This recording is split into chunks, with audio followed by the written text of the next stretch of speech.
सर्वतोभद्र चक्र जो है वो ट्रांजिट बेस प्रिडिक्शन है। और यहाँ पे जो प्लैनेट हैं वो ट्रांजिट करते हैं नक्षत्रों पे, ना कि राशियों पे। तो सबसे पहला जो हम ले रहे हैं ना यहाँ पे,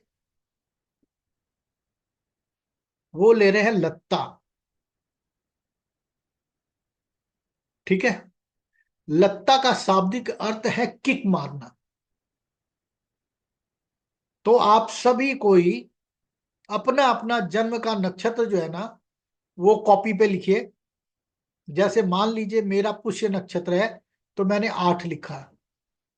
अब 8 से शुरू करते हुए 9 नक्षत्रों की 3 लाइन बनाएंगे, तभी तो 9 × 27 होगा। यहां पे अभिजीत नक्षत्र की कोई गणना नहीं होगी। तो 8 के बाद हम लेंगे 9, 10। तो अब आप देखना, यहां पे तो अपने अपने जन्म नक्षत्र से आप लोग लिखना शुरू करो। 9 नक्षत्र आ गए। क्लियर हो गया? बात समझ में आ गई नहीं? Yes sir. बोलना पड़ेगा ना यार, नहीं बोलोगे तो समझ नहीं आना।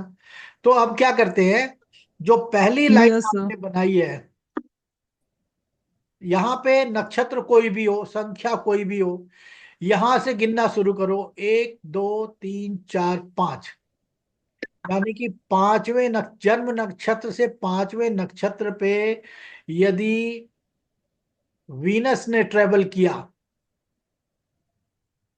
तो क्या करेगा, ये बर्थ स्टार पे लगता लगाएगा।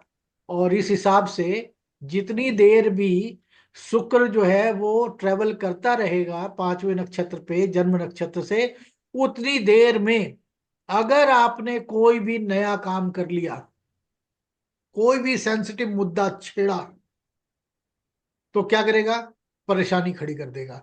परेशानी कैसी होगी इसके बारे में हम आपको जो डिस्क्रिप्शन है वो बाद में समझाएंगे। सिर्फ अभी आप गोचर समझ लो कि जैसे ही जन्म नक्षत्र से पांचवें नक्षत्र पे शुक्र गोचर करता है, जितनी देर भी वो गोचर करेगा और दशा में होगा, उस टाइम पे सारे सेंसिटिव काम छोड़ देने चाहिए, नहीं करने चाहिए। चाहे वो मीटिंग है, चाहे आर्गुमेंट है, चाहे यात्रा करना हो, चाहे मुहूर्त है हो, कोई भी ऑस्पिशियस काम नहीं करते। और करते ही लठ बजेंगे फिर। उसके बाद सातवें नक्षत्र पे, यानी कि जन्म सर नक्षत्र के सातवें, सेवेंथ, सर दशा मतलब महादशा या और अंतरदशा और प्राणा प्रत्यंतर तक, दशा या? प्राणा तक। सर फिर से रिपीट करेंगे, लत्ता कब सर एक लगता बार है? रिपीट करें। सर एक बार फिर से रिपीट करें, आपने क्या कहा? देखिए, बर्थ स्टार से फिफ्थ स्टार जो भी पड़ता हो, आपका जन्म नक्षत्र पहला अश्विनी हो सकता है, आपका जन्म नक्षत्र जो है ना वो कृतिका हो सकता है, आपका जन्म नक्षत्र रेवती हो सकता है। इसीलिए बोला था कि जो भी जन्म नक्षत्र है आपका, वहां से आप लिखना शुरू करो। 9 नक्षत्रों की 3 लाइनें बनानी है। 1 जी जी। 2 हो गई सर। और 3, कॉन्टिन्यूटी में। तो जन्म नक्षत्र से पांचवें नक्षत्र पे वीनस जब भी ट्रेवल करेगा, किसी के भी जन्म नक्षत्र से पांचवें नक्षत्र पे जब कभी भी वीनस ट्रेवल करेगा, वो एक बहुत बुरा टाइम होता है। ऐसे में आपको कोई भी ऑस्पिशियस वर्क नहीं करना, सेंसिटिव वर्क नहीं करना। ठीक है, क्लियर हो गया? सर सातवें वायु हम लोग नक्षत्र पे, घूम। जन्म नक्षत्र से सातवें नक्षत्र पे जब मरकरी ट्रेवल कर रहा हो, तब ऐसा ही कोई काम नहीं करना। और जब नवे नक्षत्र पे राहु या केतु ट्रेवल कर रहे हो, तब कोई काम मत करना। कोई भी ऑस्पिशियस, ये जो लत्ता लग रहे हैं, अगर मान लो राहु केतु का लत्ता लगा और आदमी उस टाइम पे ट्रेवल करना शुरू हुआ, तो वो वापस नहीं आएगा। और अगर वापस मान लो आ भी रहा है, तो उसको इतनी परेशानियों का सामना करना पड़ेगा जिसको लगेगा कि आफत आ गया जीवन में। ठीक है जी। फिर सेकंड लाइन के अंदर में, सेकंड लाइन के अंदर में ये जो सेकंड लास्ट जो नक्षत्र है, यानी कि 17वां नक्षत्र, 17th star from the birth star. अगर यहाँ पे सन ट्रेवल कर रहा है, ट्रांजिट कर रहा है, तो ये आपको राज्य भय देगा, पैसे का नुकसान देगा, व्यापारिक क्षति, मान सम्मान में नुकसान। ठीक है ना। और साथ में तीसरी लाइन के अंदर जो तीसरा नक्षत्र है वहां पे अगर सैटर्न आ जाए, उसके बाद हम्म।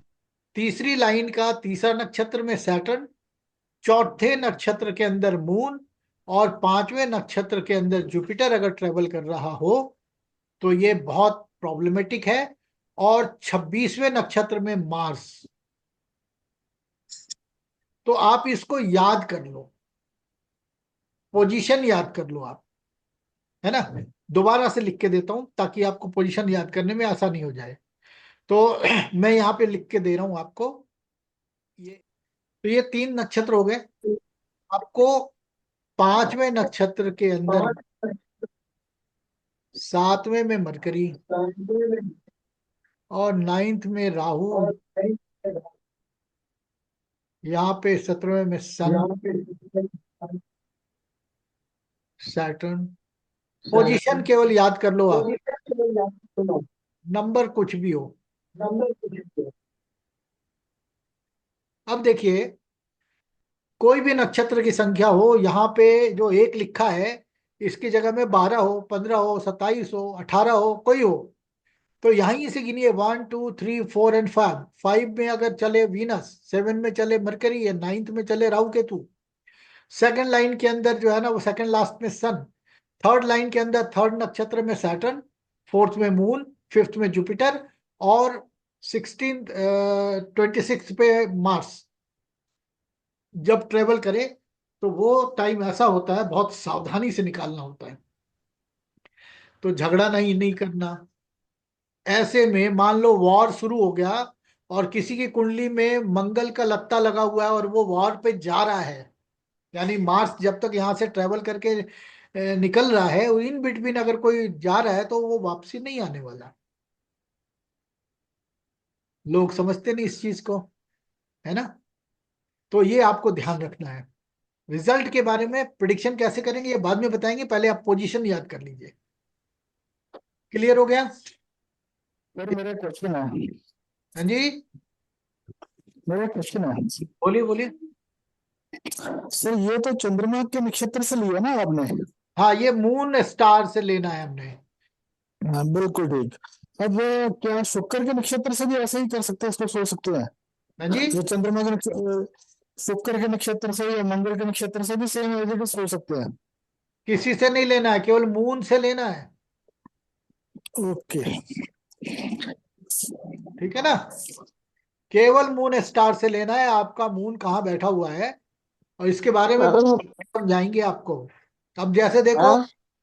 ये राहु और केतु, ये आश्लेषा नक्षत्र पे जब ट्रेवल करेंगे अश्विनी नक्षत्र वालों के लिए तो बहुत प्रॉब्लमेटिक होगा।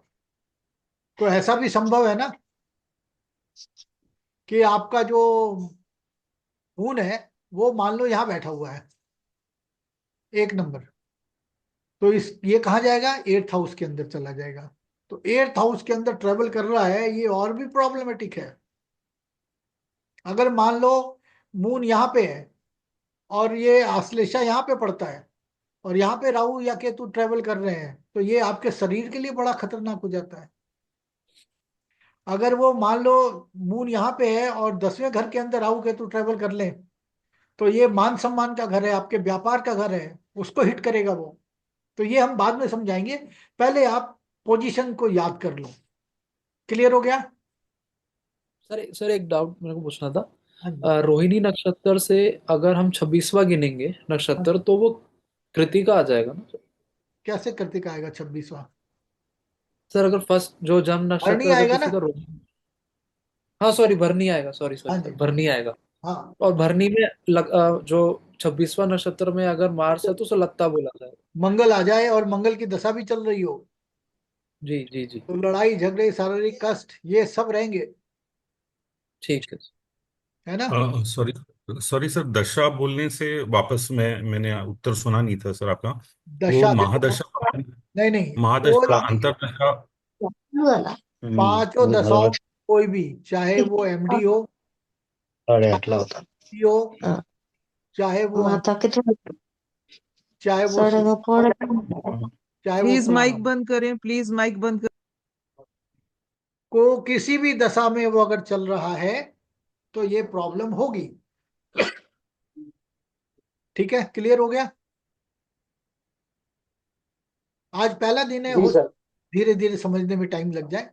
ये क्लियर हो गया आप लोगों को। अब लेते हैं दूसरा। गुरुजी, ऐसा भी था ना, जैसे सूर्य जहाँ पे लत्ता लगाता है उसके आगे एक प्लेनेट और पीछे प्लेनेट पे भी लॉसेस होते हैं। वो तो 16वां 18वां इसके बाद आएंगे, अभी तो हम हाँ, वो अच्छा, वेद ठीक का है, ठीक अभी है, ठीक है। लत्ता बता रहे हैं। तो लत्ता की पोजीशन आपने नोट कर ली, ठीक है। अब आपको दूसरी चीज बताने जा रहे हैं, वो आप ध्यान रखना। 23 24 25 26 27 क्लियर हो गया। अब हम आपको बताने जा रहे हैं 88th पद। ठीक है जी, क्या है 88 पद? ये इतना खतरनाक एक प्लेस है आपके नक्षत्रों के ऊपर। कोई भी प्लैनेट वहां से ट्रांजिट कर जाए या उसको एस्पेक्ट कर ले, उस पर्टिकुलर दिन में या उन पर्टिकुलर दिनों में इतनी आफत वो देता है जिसका कोई हिसाब नहीं है ना। क्या है वो? आप देखो, हर नक्षत्र में कितने चरण होते हैं? 4। गलत तो नहीं कह रहे? एक नक्षत्र में राइट। 4 चरण होते हैं।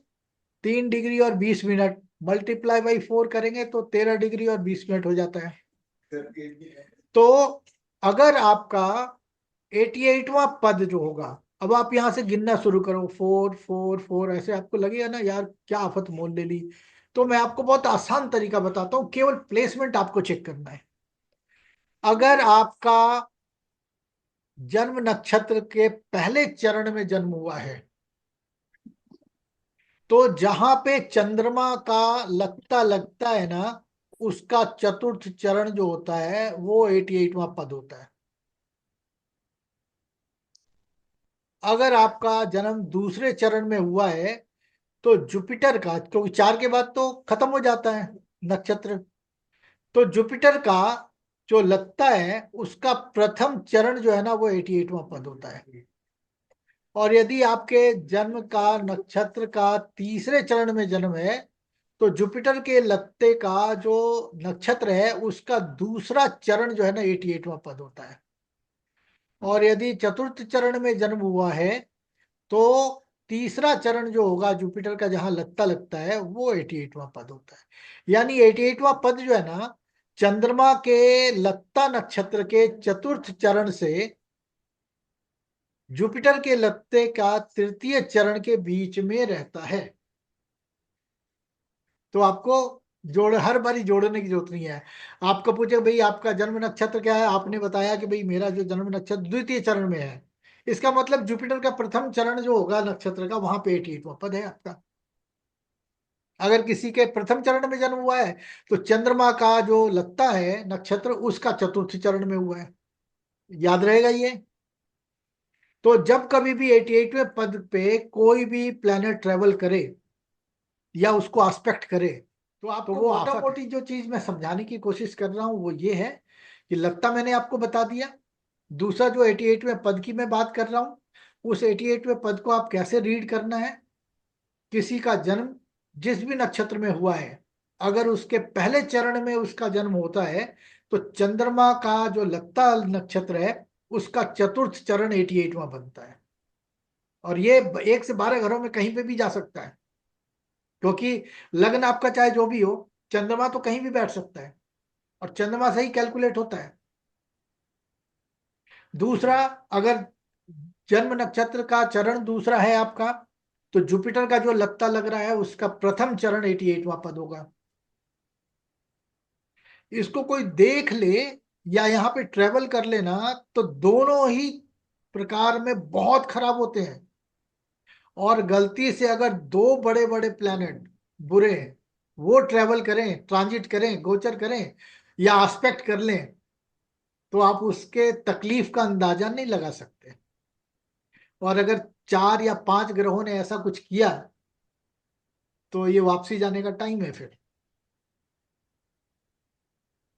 बचेगा नहीं आदमी।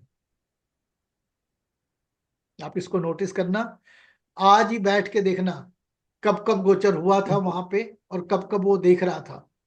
तो दिशा जी पे मैंने ट्रेवल करने का, यानी कि वो सम्मुख, रेट्रो और फास्ट का भी मैंने बता दिया है। अब आपको एक और भी पते की चीज बताता हूँ। एक प्लेनेट किसी भी डायरेक्शन में ट्रेवल कर रहा है, सुन लो, आप सुन लो, बहुत इंपॉर्टेंट है। एक प्लेनेट जिस भी नक्षत्र में गोचर कर रहा है, जब उसका वेद आएगा तो वो कौन से चरण में देखेगा। तो इसका सबसे बढ़िया तरीका है समझने का कि मान लो एक प्लैनेट किसी नक्षत्र के चतुर्थ चरण में, प्रथम चरण में ट्रेवल कर रहा है, गोचर कर रहा है, तो वो जिधर भी देखेगा ना, जिस नक्षत्र को भी, उसके चतुर्थ चरण को देखेगा। यानी कि एक प्लैनेट अगर पहले चरण में ट्रेवल कर रहा है तो जिसको भी देखेगा उसके चतुर्थ चरण को देखेगा। अगर वो दूसरे चरण में ट्रेवल कर रहा है तो वो तीसरे चरण को देखेगा। ठीक है जी। और यदि एक प्लैनेट तीसरे चरण में कर रहा है तो वो उसके दूसरे चरण को देखेगा, और चतुर्थ चरण में ट्रेवल करे तो उसके पहले चरण को देखेगा। यानी कि आमने सामने, ये आप देखो। सर एक प्रश्न मैं पूछूंगी आपके ये अभी पॉइंट, इस अभी अभी पॉइंट के बाद। ऐसे देखिए, अगर ये पहले चरण में है तो ये कहाँ देखेगा, चतुर्थ। उसके सामने क्या पड़ रहा है, फोर्थ। अगर वो सेकंड में है तो इसके सामने क्या पड़ रहा है, थर्ड। अगर वो थर्ड में ट्रेवल कर रहा है तो उसके सामने क्या पड़ रहा है, सेकंड। और अगर वो फोर्थ में कर रहा है तो आप लाइन में देखते जाओ, सामने क्या पड़ रहा है, वन। तो जब भी पहले चरण में कोई हो तो जब भी देखेगा जिस नक्षत्र को, उसके चतुर्थ चरण को बिल्कुल पॉइंट टू पॉइंट देखेगा। अगर दूसरे में है तो तीसरे को देखेगा, तीसरे में है तो दूसरे को देखेगा, और अगर चौथे में है तो पहले को देखेगा। यानी कि कैसे देखेगा, एक का है तो वो 4 को देख रहा है, 2 में है तो वो 3 को देख रहा है, 3 में है तो 2 को देख रहा है, और अगर 4 में है तो 1 को देख रहा है। क्लियर हो गया। सर ये लेफ्ट वेद यस और सर। राइट वेद में भी एप्लीकेबल है लगता है। सब में, सब में, सब में। या